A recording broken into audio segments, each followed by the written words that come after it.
What's up mga ka-D-Spark? Ito palang si Maverick Ahamnisi ay pumirma na sa Barangay Ginebra. Pero bago yang mga ka-D-Spark ay kung bago lang kayo sa YouTube channel ko, paki-subscribe naman at paki-click na rin ang notification bell para lagi niyong mapanood ang mga videos na aking ina-upload. What's up mga ka-D-Spark? Ito palang si Maverick Ahamnisi ay pumirma na sa Barangay Ginebra. 3 taon ang kanyang pinirmahang kontrata. Alam nyo kung bakit kinuha ng Barangay Ginebra si Maverick Ahamnisi sa kadahilanang malaki ang magiging papel niya dito sa Ginebra. Lalo na si L.A. Tenorio ay di pa sigurado na makakapaglaro sa Ginebra dahil sa kanyang naging karamdaman.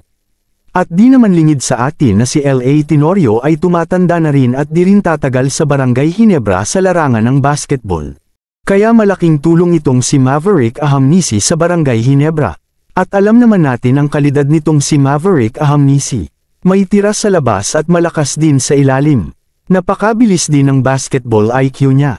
At makikita mo rin na maasahan sa depensa at ito'y halos parehas gumalaw ni Sol Mercado. At nakikipagbasagan ng mukha makuha lang ang bola. Para sa akin sobrang swerte ng Ginebra dito bukod sa magaling na ay libre pa itong nakuha at walang kapalit dahil nga siya ay free agent na. Isama pa ang mga bagong na-draft ng Barangay Ginebra talang malalakas. Isa na dito si Kim Oren na nakita naman natin sa katatapos lang na PBA on Tour. At dati na siyang naglalaro sa Ginebra 3x3, at talagang napakahusay niya. May tira sa labas at malakas din sumalaksa sa loob at walang takot makipagbanggaan. Ang talagang gusto dito ni Tim Cone ay magaling dumipensa. Sana nga ay mabigyan ng kontrata ang mga na-draft lalo na si Luis Rafael Cu na kasama lagi ni Kim Oren nung nakaraang PBA on Tour.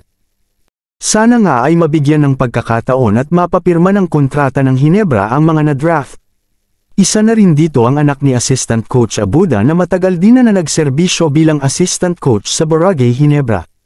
At sana makasama rin siya na mapapirma at mapatunayan na di nagkamali sa pag-draft sa kanya kasi kung di pa pipirmahin paano nila malalaman kung may ibubuga di ba mga ka-D-Spark?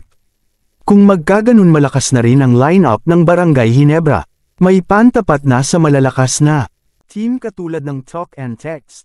Sa ngayon po hanggang dito na lang muna mga ka-D-Spark. Huwag naman po ninyong kalimutan na mag-subscribe.